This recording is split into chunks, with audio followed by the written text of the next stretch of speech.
On the agenda tonight, we're going to be taking a look at Billy Joel, and he's going to be performing Turn the Lights Back On.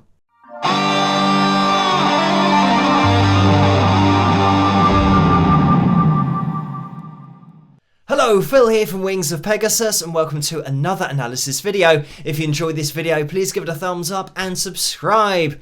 So, I'm covering this request quite soon after it's been made, purely because of the emails that are coming through. We've just had the Grammys, there have been different performances, but of course this one is being requested a lot because it's Billy Joel and it's his first song in quite a while. But somebody messaged me saying, first of all, they wanted to know about the performance from the Grammys and the original release. They said that they didn't like this song when it was originally released for some reason. It was something to do with Billy's voice, but then in this performance that we're about to look at, they liked it a lot more. So they were asking me if this Grammys performance has somehow been edited or corrected to make it sound different or better than the studio recording. So we'll jump into the performance from the Grammys, and we'll have the pitch monitoring software on screen as always. There's going to be a link in the description below if you guys want to watch it the whole way through without me interrupting it, because I will be jumping in because this is an analysis video. Let's see how Billy gets on. Please open the door. Nothing is different. We've been here before, pacing these halls, trying to talk over the silence. And pride sticks out his tongue, laughs at the portrait that we become, stuck in a frame, unable to change.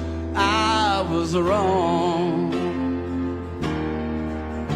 I'm an edge, but I'm here right now. Though I used to be romantic, I forgot somehow. Time can make you blind, but I see you now. As the lady in the darkness, did I wait too long to turn the lights back on?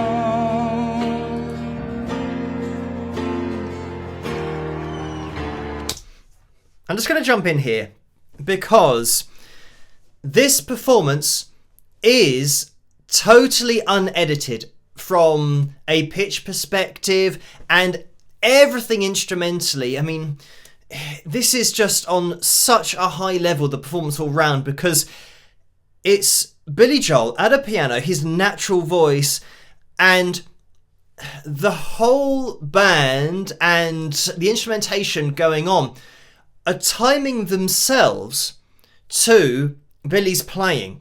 So, I mean, trying to, get the percussion in time, all that kind of stuff, it's really complicated, and it's just all about feel. And then once the band start to get into the feel of Billy's playing, then Billy gets into the feel of the instrumentation in the background. We haven't got there yet, but there's so many things to point out about this performance. Going back to the request, the reason that the person liked this more than the actual release is because this is Billy Joel performing without any filter. It's not going through any pitch correction or auto-tune or any plugin. We're just hearing his voice.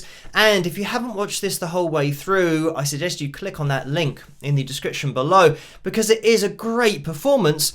And it's one of those performances that, because it is just unadulterated communication through music, it's going to give you goosebumps, or at least it gave me goosebumps towards the end of the performance, because there is so much emotion in Billy Joel's voice that, some people can just do this. And I know that with current technology in the current music industry, this gets lost. You don't actually get this on a release. You can only hear it live. And then sometimes even the live performances have been edited, so you don't even then get to hear it live. But the audience would have done when they were watching it, if they were there and heard it first of all, before then the video gets released on YouTube, and by that time it's been edited. But yeah, just fully unadulterated music and communication, expression in Billy's voice as well. He sometimes kind of leans into it and puts a little bit more into particular words, and it makes a world of difference. But we will jump back into this live performance, and we are going to be taking a look at the official release after this, just to compare what's going on.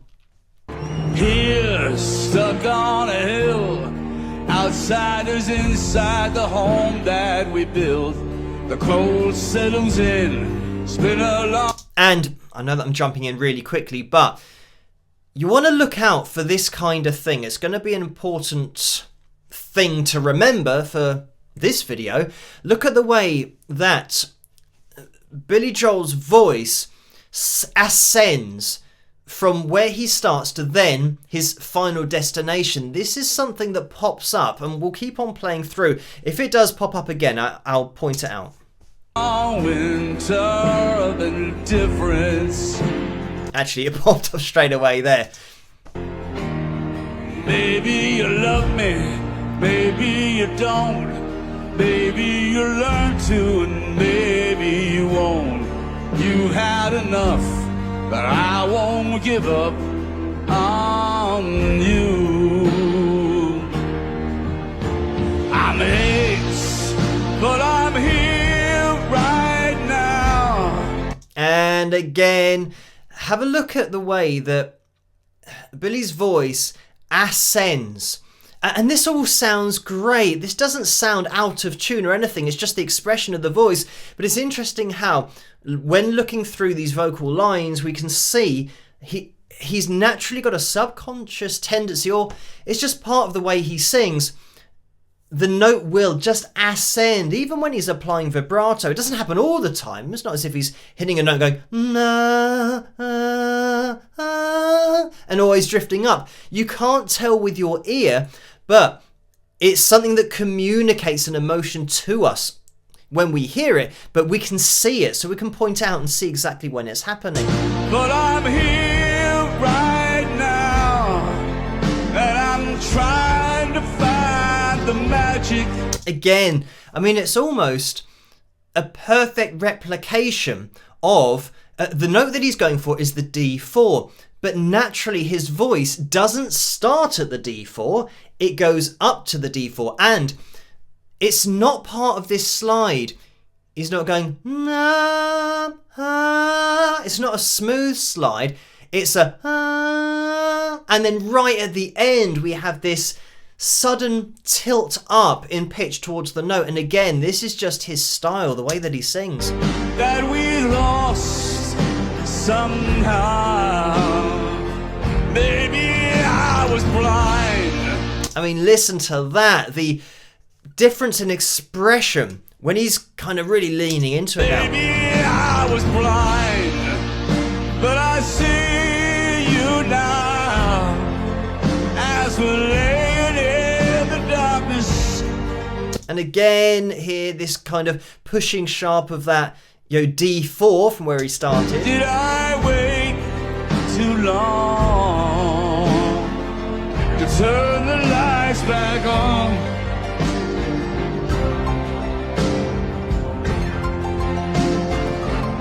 Just to point out what I was saying earlier, all of the instrumentation you can hear have joined in with Billy, his playing, his singing, matching his tempo, but now it's a living, breathing thing that they're both reacting off each other, really, because Billy's now going to be playing his solo part with all of the instrumentation.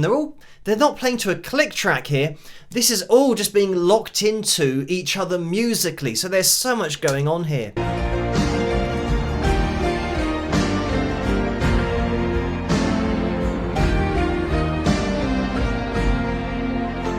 It's late, but I'm here right now.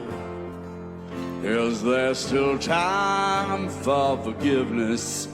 Won't you tell me how?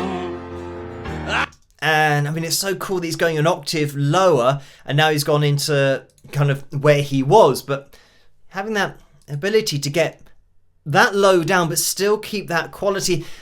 His voice is so rich, it's so full of tone. I can't read your mind, but I see you now. As we lay in the darkness, did I wait too long to turn the lights back on? Yes, I'm here right now. Yeah, I'm here right now. I'm looking for forgiveness.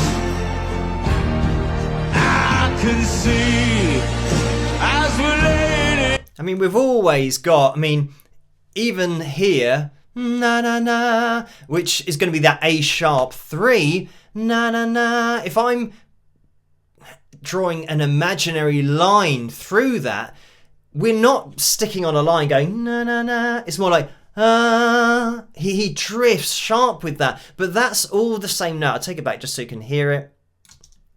I can see. So all of that there, and he started kind of higher up and came down. But you can see the variation that he has in his voice that is just natural. Let's listen on. As we're laying in the darkness. I mean, you can get really strict with this. Now, if those were connected, these peaks here, again, you'd be able to draw a line ascending through that. As we're again here. And look at the way that, again, it's that kind of diagonal line we're getting all the time. in the darkness, did I wait too long to turn the lights back on?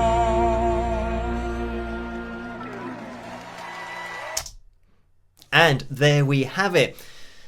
So yeah, great, because we've just got a natural performance here. So we're going to jump into the official release now, and the eagle-eyed among you might have noticed that we've got corrected on the left-hand side. So yeah, your hearts may sink because the official release is pitch corrected, and we're going to keep, just for reference, on the right-hand side, Billy Joel's true voice, the performance that we've just listened to, but we're going to be listening to the isolated vocal from the official release of this song and try and remember the voice that we've just listened to and see how this compares.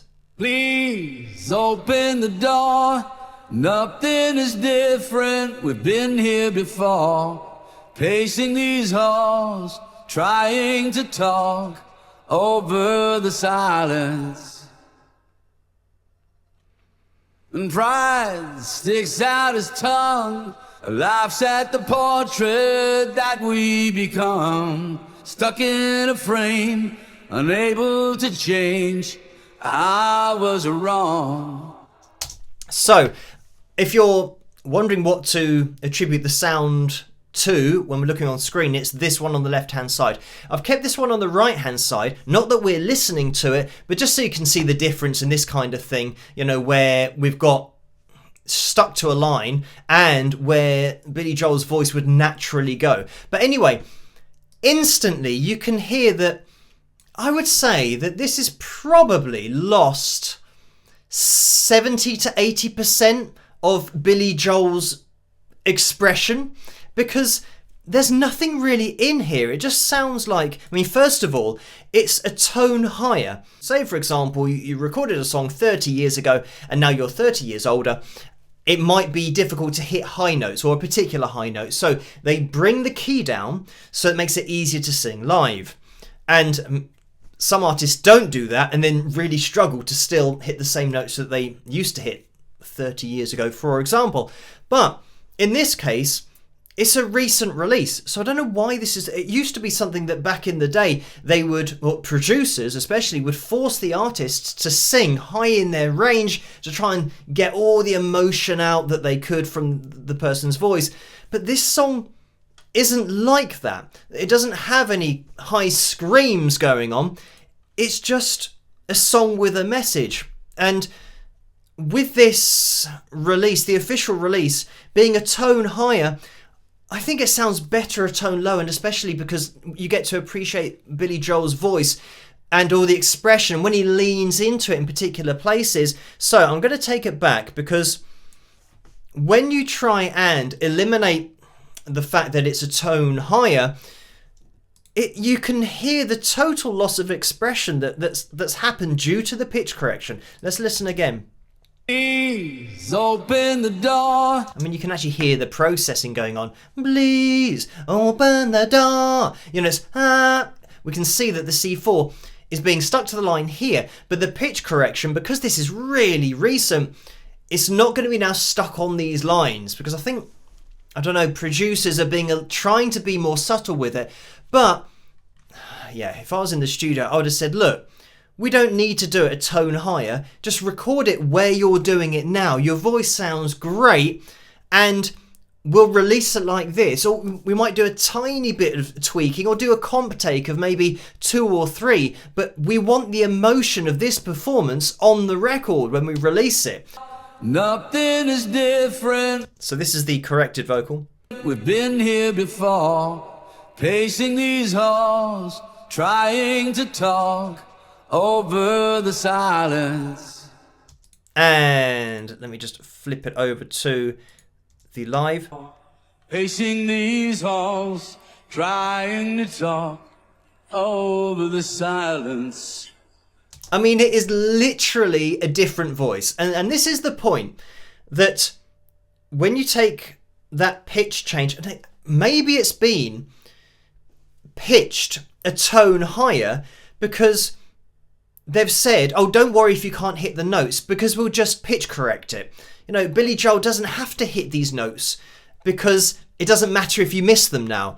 But the knock-on effect of that is that you lose all of the expression, and it literally sounds like somebody else's voice. And if we're being hypercritical about it, it is somebody else's voice. This voice that we're listening to, the pitch-corrected one, doesn't exist. And pride sticks out his tongue, laughs at the portrait that we become.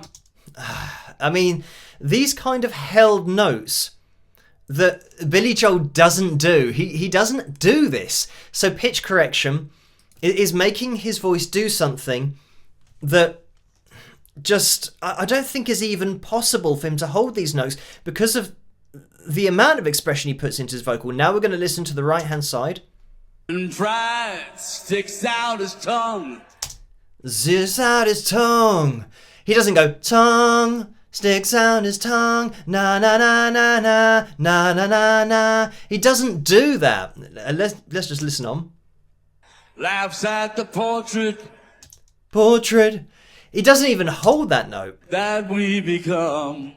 That we become. And slides down. So look at the difference here that we've got. All of this kind of movement up and down, and never ever like this on these lines. And even here, this is a note that is still straight. It's still been evened out, but like I said, they're trying to be more subtle with it, so they've allowed it to stay sharp.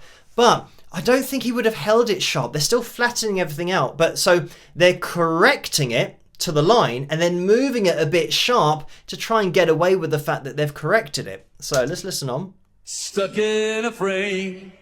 And again, here, look at the way that we rise up all the way through, and that is just totally taken out. Look, it's just a straight line going up with the pitch-corrected version. We'll jump back to the pitch-corrected voice. I'm late, but I'm here right now. Though I used to be romantic. And again, these, when I say about, it's lost his personality now, because he doesn't do this. When he sings, he doesn't go, ah. He's got so much in his voice, including vibrato, by the way, that this just sticks out as something that, I know that it's an official release, but fans of Billy Joel won't recognise this voice. I forgot somehow. Time can make you blind. Yeah, I don't know. We're going to go back to hearing... The thing is, I always kind of want to revert back to his live vocal so you can hear the difference.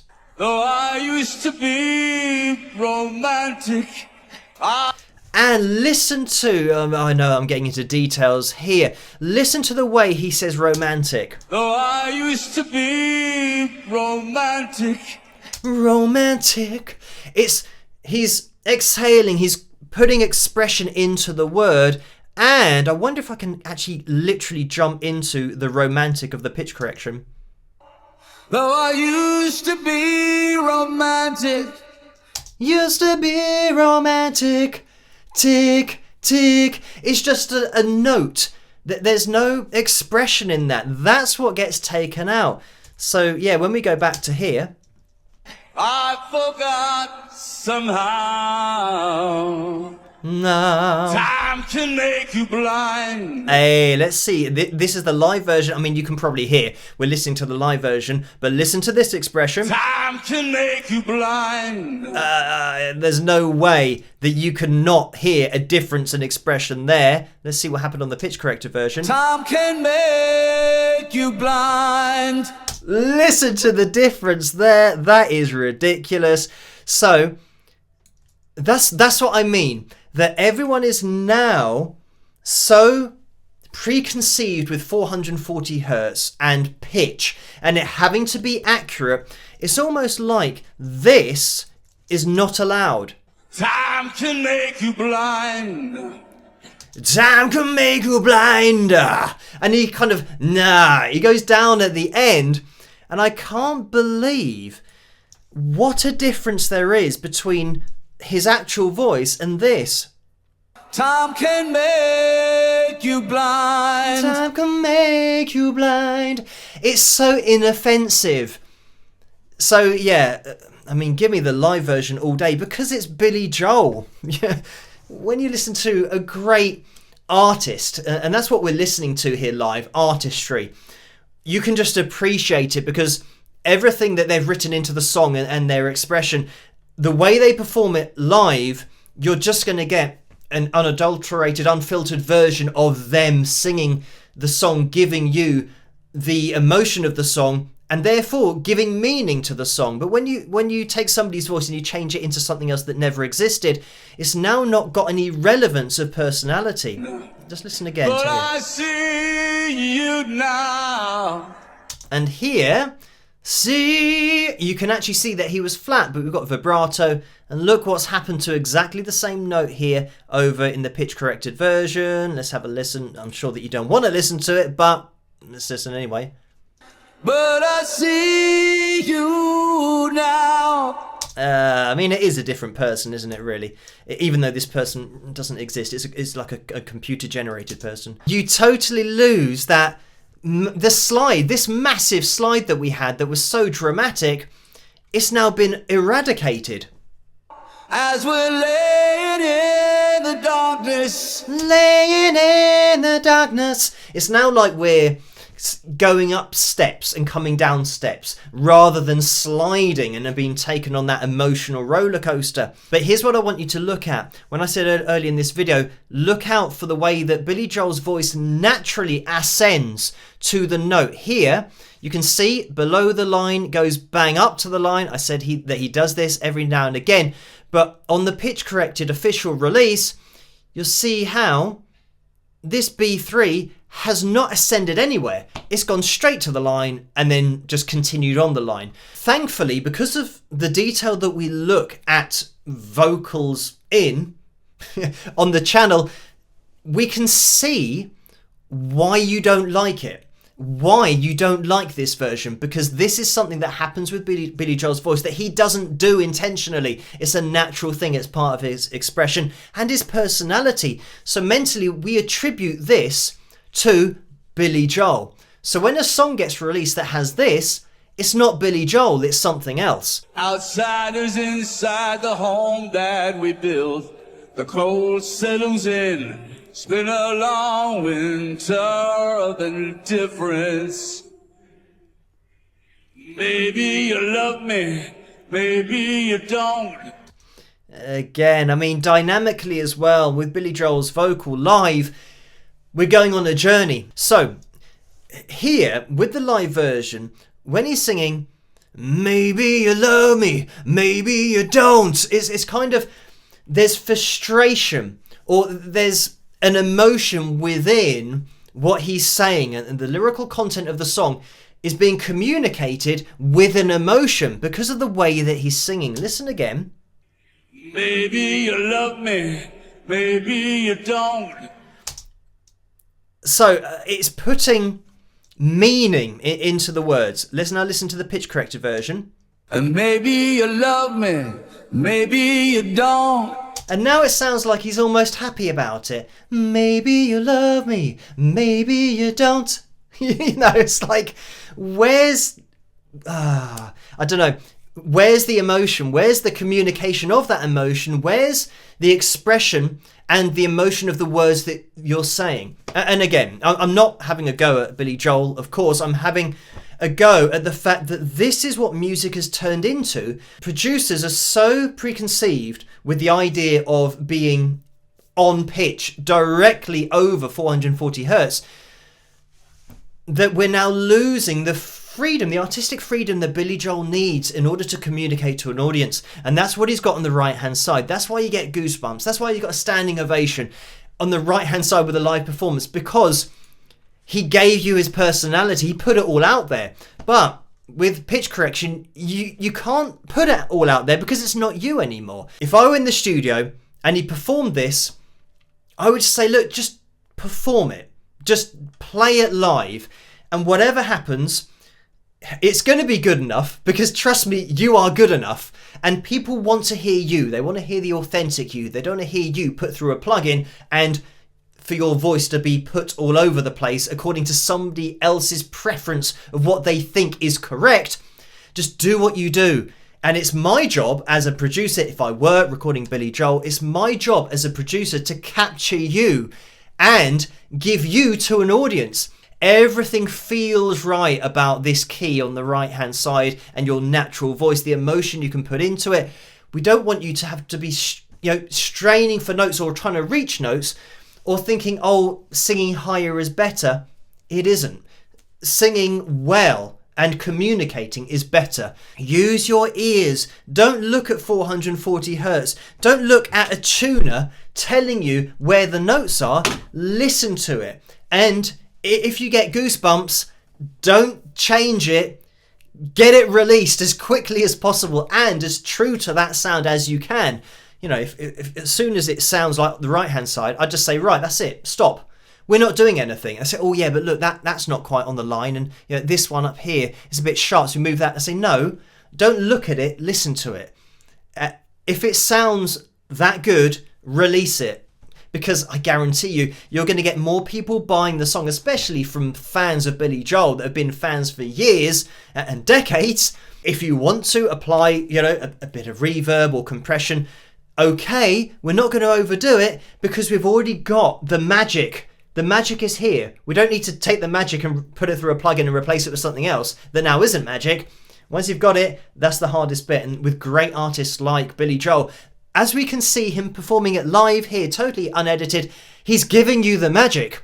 So when he performs then in the studio, the magic doesn't disappear. It's your job as a producer to capture everything that he's about artistically. But anyway, I could be talking about this for years, as I'm sure you can appreciate given how long this video has gone on for. But just going back to the request, because it's the ultimate irony that now somebody thought the reason they liked the song live was because it must have been pitch corrected, so it was more accurate vocally than the official release. But it's actually the other way round. The official release was heavily pitch corrected, and you're actually hearing now live Billy Joel's voice. That's why you like it more. So anyway, thank you guys for requesting this particular video for me to take a look at. As I did say, I have jumped straight into it just because I am getting a lot of emails about it. As always, let me know what you guys think. Keep those requests and suggestions coming in the comments section below. If you did enjoy this video, please give it a thumbs up and subscribe, and I'll catch you guys at the next one. Rock!